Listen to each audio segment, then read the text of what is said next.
Hello नमस्कार, मैं हूं शैलेंद्र सिंह और आज इस वीडियो में हम बात करेंगे विनिवेश के बारे में, मतलब कि डिसइन्वेस्टमेंट के बारे में कि ये क्या होता है, सरकार इसको यूज क्यों करती है, इसकी स्टार्ट कब से हुई, किस मिनिस्ट्री के अंडर ये काम करती है। तो ये जो छोटी छोटी बातें हैं जानेंगे आज के इस छोटे से वीडियो के अंदर।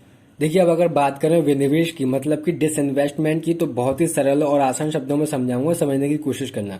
देखिए, जब सरकार अपनी सरकारी कंपनीज का, अब देखिए सरकारी कंपनीज को इंग्लिश में कहते हैं पब्लिक सेक्टर अंडरटेकिंग्स। जब सरकार अपनी सरकारी कंपनीज का या फिर सरकार की कोई भी एसेट, जब सरकार अपनी एसेट या कंपनीज का कुछ हिस्सा प्राइवेट कंपनीज को बेच देती है, तो उसे कह दिया जाता है विनिवेश करना या फिर डिसइन्वेस्टमेंट करना।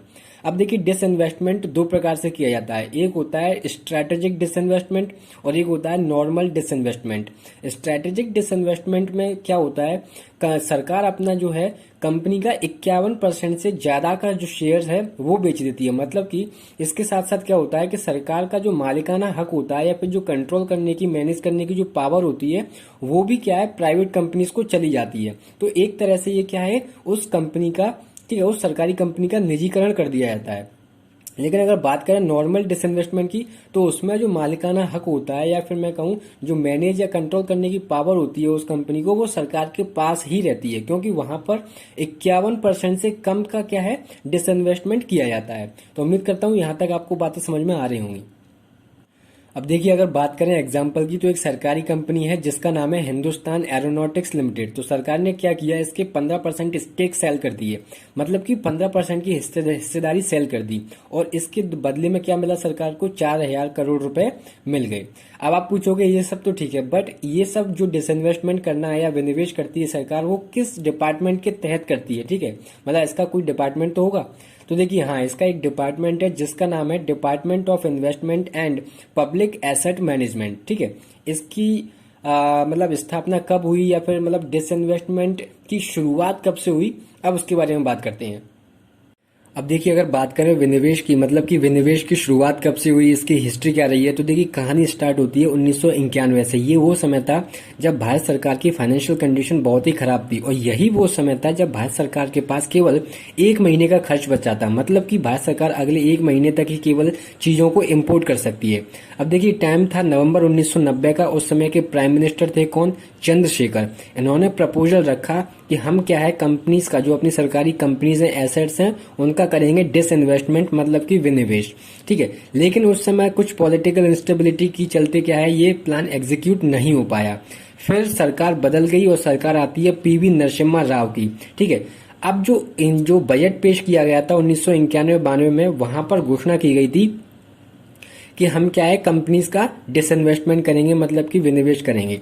तो उस समय मतलब कि वर्ष 1991 और 92 में कंपनी, मतलब 31 कंपनीज का क्या किया गया, डिसइन्वेस्टमेंट किया गया, विनिवेश किया गया, और वहां से लगभग अप्रोक्सीमेटली 3,000 करोड़ रुपए सरकार ने कलेक्ट किए। और उस समय जो फाइनेंस मिनिस्टर थे, मतलब कि जो पीवी नरसिम्हा राव की सरकार थी, उसके अंडर जो फाइनेंस मिनिस्टर थे उनका नाम था मनमोहन सिंह, ठीक है। यहां तक कहानी समझ में आ रही होगी, आगे चलते हैं। अब टाइम आता है जून 1996 का, और इस समय के जो प्राइम मिनिस्टर थे उनका नाम था HD देवगौड़। इनके अंडर एक कमीशन की स्थापना होती है और उस कमीशन का नाम होता है डिसइन्वेस्टमेंट कमीशन। अब जाहिर सी बात है, जितने भी विनिवेश से रिलेटेड मैटर्स होंगे, मतलब कि किन कंपनियों में विनिवेश करना है, किन में नहीं करना है, वो सारे मैटर्स कौन देखेगा, ये कमीशन देखेगा एज अ पर्टिकुलर बेसिस पर। अब देखिए, टाइम आता है 1998 और 99 का। इस समय सरकार होती है अटल बिहारी वाजपेयी की। तो 10 दिसंबर 1999 को एक अलग से सेपरेट डिपार्टमेंट बना दिया जाता है, और उस डिपार्टमेंट का नाम होता है डिपार्टमेंट ऑफ डिसइन्वेस्टमेंट। और आगे चलकर 2004 में ये डिपार्टमेंट क्या है, मिनिस्ट्री ऑफ फाइनेंस के अंडर काम करने लगता है। अब टाइम आता है 2016 और 17 के बजट का, और इस बजट में घोषणा की जाती है कि इस डिपार्टमेंट ऑफ डिसइन्वेस्टमेंट को क्या किया जाएगा, रीनेम किया जाएगा। और फाइनली 14 अप्रैल 2016 को इसको क्या कर दिया जाता है, रीनेम कर दिया जाता है, और इसका नया नाम हो जाता है department of investment and public asset management. तो ये थी एक छोटी सी ब्रीफ हिस्ट्री किसकी, डिसइन्वेस्टमेंट की। अब जानेंगे कि इसको पर्पस क्या है, मतलब इसके ऑब्जेक्टिव क्या है, सरकार ऐसा क्यों करती है, ठीक है। अब देखिए, अगर बात करें इसके पर्पज की, मतलब कि सरकार विनिवेश करती क्यों है, तो देखिए इसके बहुत सारे आंसर्स हो सकते हैं, जिनमें से जो प्रमुख है वो मैं आपको बता देता हूं। जैसे कि पहला है यहाँ पर फिस्कल डेफिसिट की भरपाई के लिए।